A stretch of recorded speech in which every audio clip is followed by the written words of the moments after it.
Good evening, everyone. Disclaimer. This election night coverage does not reflect my views on the potential matchup, just my prediction given a randomized set of variables outlined in the review of the 2032 campaign provided, nor does it reflect an endorsement of either candidate covered. Good evening, everyone, and welcome to Election Night 2032. Tonight, we have the Republican from Virginia, Benjamin, versus Gavin Newsom from California. 2020 to 2032 in review. Trump won a narrow 2020 election with the GOP maintaining the Senate but failing to take back the House. Indiana Representative Pete Buttigieg won the 2024 election with Governor Gavin Newsom as his running mate, beating Senator Ted Cruz. The Dems took back the Senate at 50-50 in this election. In 2028, Martha McSally ran as a Republican but failed to gain any traction, losing in a landslide. The GOP took back the House and the Senate in 2026 and has been in control ever since, with 2028 providing a scare in both chambers. In 2031, a recession began after a 9-year bull market, and the effects are still being felt. The Republican Party has seen a rise in their libertarian movement reflected in their rising stars, like Virginian Benjamin, who has held his term as Virginia governor from 2026 to 2030, the election, of course, being held in 2025. His policies have proven quite popular with the Republican base and with independents. Vice President Newsom was considered the frontrunner before the primaries and faced little competition from other Democrats on his way to the nomination, though token attempts were made by former Virginia Governor Ralph Northam and former Hawaii Representative Tulsi Gabbard. The Republican side featured Representative Dan Crenshaw of Texas, former Governor Chris Sununu of New Hampshire, Cindy Hyde-Smith of Mississippi, and former Virginia Governor Benjamin. Newsom chose former HUD Secretary and Texas Senator Julian Castro for VP, and Ben chose Senator John James of Michigan for his VP. This is the current forecasted map with the average of polls. We are going to have to get used to some states having a few more electoral votes than in years past. For example, Idaho having a 5th electoral vote, Utah at 7, and a few states with less. Michigan, Illinois, Pennsylvania, California for sure, New Jersey at 13. Delaware is an interesting one at 4. But we'll see how this all plays out. It is 7 p.m. here on the East Coast, and we have 6 poll closings. In the state of Indiana, Benjamin, the Virginian, is projected to win its 11 electoral votes, as well as the 8 out of Kentucky. He will also carry the 9 electoral votes from South Carolina, the Palmetto State. Georgia is too early to call, and likely will be too close to call for a while. State of Virginia, which is Benjamin's home state, it is too early to call this state, and he has spent a lot of resources trying to win his home state, which has been trending blue, but was red enough for him to win in 2025. In the state of Vermont, Gavin Newsom picks up his first electoral votes of the night, and certainly not his last. Nationally, Benjamin has 28 to Newsom's 3. And here is the Electoral College map, as we can see. States will fill in red for Benjamin and blue for Gavin Newsom. And purple states will be states that are too competitive, early or close, either way. It is 7:30 p.m. here on the East Coast, and Ohio, West Virginia, and North Carolina have closed their polls. West Virginia is projected to go towards Benjamin, and so is Ohio in its 17 electoral votes. North Carolina, with its 16 electoral votes, is projected to go to Benjamin. And nationally, Benjamin has crossed 50 electoral votes. Newsom is still at 3. And here's the map. It is 8 p.m. and we have a lot of poll closings. In the state of Alabama, Benjamin is the projected winner. Connecticut is too early to call, as is the state of Delaware with its 4 electoral votes. Florida with its 30 is too early to call. And Illinois is won by Gavin Newsom. He will carry its 18 electoral votes. The state of Maine, which still votes by congressional district,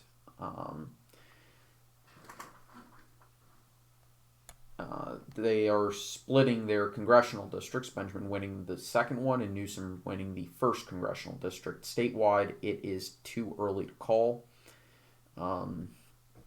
They're still waiting on a Supreme Court challenge to their congressional redistricting method. Nebraska, which used to vote by congressional district, has voted entirely winner take all since the question of constitutionality has been raised. Maine continues to do so. Maryland has been won by Gavin Newsom, who will carry its 10 electoral votes. The state of Massachusetts, or more accurately, the Commonwealth of Massachusetts, Gavin Newsom will carry its 11 electoral votes. Mississippi will be won by Benjamin, as he will also carry the state of Missouri. And in New Hampshire, it is too early to call. And similarly, out of New Jersey, it is too early to make a projection. Oklahoma, Benjamin has carried its 7 electoral votes. And in Pennsylvania, with its 18 electoral votes, it is too early to call.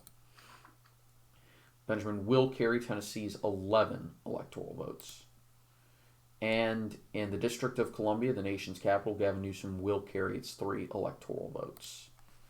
And nationally, Benjamin is at 93 with Newsom at 46. And here is the map with competitive states in that purple. And, of course, otherwise red for Benjamin, and Gavin Newsom gets blue. It is 8:30 p.m. here on the East Coast, and Arkansas has just closed its polls, and all 6 of its electoral votes will go to Benjamin. And nationally, that puts Benjamin at 99 with Newsom at 46. And it is 9 p.m. here on the East Coast with a large poll closing again. Wyoming has actually moved its poll closings to 10 p.m. to be more in line with states that vote later and states that are geographically close, like Montana, Utah, Nevada. And Arizona and its 12 electoral votes will go, they are too early to call. Similarly, with Colorado's 10 electoral votes, it is too early to make a projection. Kansas has been won by Benjamin, as has the sportsman's paradise of Louisiana. In Michigan, it is too early to call. It's 15 electoral votes. And similarly, Minnesota's 10 electoral votes are too early to project. Nebraska and its 5 electoral votes will go to Benjamin. 5 electoral votes will go to Gavin Newsom from the state of New Mexico. And in New York, in its 27 electoral votes, Gavin Newsom is the projected winner. North Dakota's 3 electoral votes will go to Benjamin, and South Dakota's 4 electoral votes will go to Benjamin. Texas and its 40 electoral votes are too early to project, as are the 10 electoral votes out of Wisconsin. Rhode Island's 4 electoral votes are too early to call. And New Jersey will go to Gavin Newsom, who is the projected winner, Vice President Newsom. Nationally, Benjamin has crossed 100 electoral votes and 125 electoral votes, putting him right at that number, and Newsom is at 91 electoral votes. Here is the map. As you can see, the route for Benjamin is becoming the standard route for Republicans these days, which is win the Rust Belt and Upper Midwest, carry enough states in the South and the Mountain West, specifically the Southwest, to carry the election without Texas or Arizona. Florida is a must. Georgia is a must. North Carolina is a must, as well as a few New England votes. Arizona may or may not be required depending on the rest of the map. It is now 10 p.m. here on the East Coast. We have 5 poll closings. One of them is considered remotely competitive in Nevada. The state of Iowa, Benjamin is the projected winner. Out of Montana, Benjamin will also carry its 4 electoral votes. Utah's 7 electoral votes will go to Benjamin. And Nevada's 6 electoral votes will go, they are too competitive to call. And Benjamin will carry Wyoming's 3 electoral votes, the least populous state in the Union. The state of Florida, which is a major projection, Benjamin has carried the state of Florida, which is a major win for him. And he is also carried, we can now project, the state of North Carolina with its 16 electoral votes. This was a must-win for the Republicans, though you can make the argument that Michigan kind of counteracts that. Connecticut's 7 electoral votes, we can now project, will go to Gavin Newsom, as will Rhode Island's 4 electoral votes. Colorado's 10 electoral votes, ignore the graphic. We are projecting this to go to Gavin Newsom. Vice President Newsom will carry the state of Colorado. And nationally, this puts Ben well above, almost at the 200 mark at 191 electoral votes. Newsom finally crosses 100 at 112. And here is the map, and as you can see, Georgia will probably fall into the Republican column, into Benjamin's column, and all he'll need to do at that point is win the 4 Rust Belt states of Minnesota, Wisconsin, Michigan, Pennsylvania. That would add in 207 plus 20, 35. He would still need to carry those 6 votes as well as maybe Virginia. Arizona would also do it. Texas would certainly do it at that point. It is now 11 p.m. here on the East Coast, and we do have 5 states closing their polls, with California, Gavin Newsom's home state, voting for the vice president. Hawaii will also vote for the vice president, and Gavin Newsom will carry the state of Oregon in its 8 electoral votes. The 12 electoral votes out of Washington will go to the vice president. The Virginian governor will carry Idaho in its 5 electoral votes. And he has also carried Georgia. The state of Georgia will go to Benjamin. He has also carried Wisconsin's 10 electoral votes, as well as those out of New Hampshire. We can now project this. And the at-large vote out of Maine will also go to the Virginian. And nationally, this puts Benjamin at 228 electoral votes, which is 42 away. And Newsom is still a ways off at 189 electoral votes.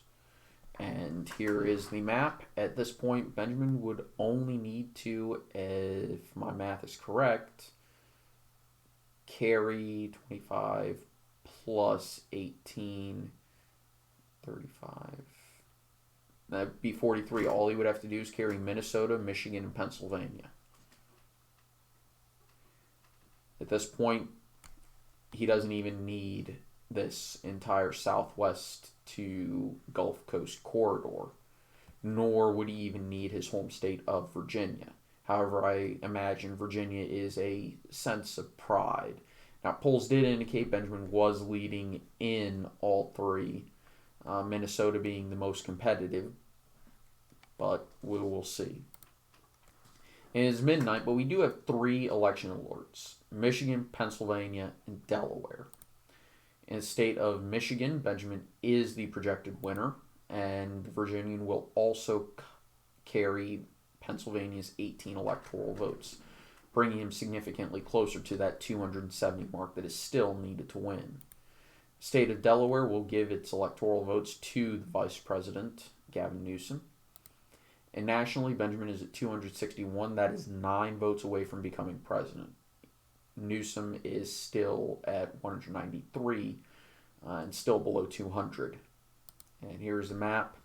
And I am getting word that Newsom is preparing a concession speech, and that we are hearing word that the party in Roanoke in Virginia is extremely lively, and the mood is very good out of Roanoke.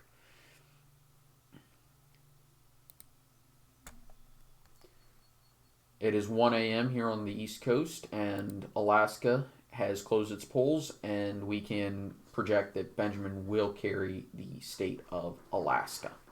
And it's 3 electoral votes. And we do have a major election alert. This could be very interesting. We have 2 states, Virginia and Nevada, that are up for grabs and that have been projected by our desk. And the first projection is Nevada, which will go to Gavin Newsom. And if we're announcing his electoral votes, the vice president's electoral vote gains, I think we all know what that means. The state of Virginia has voted for its own major son. I've always heard that Virginians love their governors. And, well, it seems that he was able to carry his home state of Virginia. And the Commonwealth of Virginia will vote for one of its own. And the first time they've had the opportunity to do so in a very long time.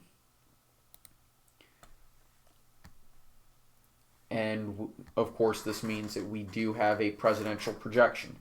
Benjamin has won the presidential election, becoming the 47th president of the United States. He will be the youngest elected to the office, beating out President Kennedy, and will be the youngest to serve in the White House, beating out President Theodore Roosevelt. He becomes the first president since William Howard Taft to wear facial hair of any kind, the first president with a beard since Benjamin Harrison, and the first Virginian elected since Woodrow Wilson. A lot of firsts in a long time. Anyway, nationally, this puts Benjamin at 277 electoral votes, with Newsom still under 200. And here is the map. Anyway, we're going to sign off for the night. Stay tuned for tomorrow morning, just in case we have any poll closings. All right, good morning, America. It is 8 a.m. here on Wednesday morning, and we have 2 state calls, with 1 state still outstanding, the calls being Texas and Minnesota, with Arizona still counting. And in Texas, Benjamin will carry its 40 electoral votes. Lone Star State will vote Republican again. And Benjamin has won the state of Minnesota with its 10 electoral votes. He becomes the first Republican since Richard Nixon to carry the state of Minnesota. This puts Benjamin at 327 electoral votes. And, of course, Arizona's are still outstanding. And it is 6 p.m. Wednesday. Good evening, America. We have our final state call out of Arizona, which will go to Gavin Newsom. This is continuing trend of Arizona voting blue, which it started in 2024. And nationally, this puts 327 electoral votes in Benjamin's column, with Newsom at 211. And here is the final map of the Electoral College. We do know that the Republicans have kept the Senate, and they have taken a larger control of the House of Representatives from the 2030 map. And they have also expanded their Senate majority. Anyway, thank you all for watching. I hope you all enjoyed. I'll see you next time. Remember, likes, comments, subscriptions really do help, and I sincerely appreciate it. And, you know, always remember, check the upload date. Have a nice day.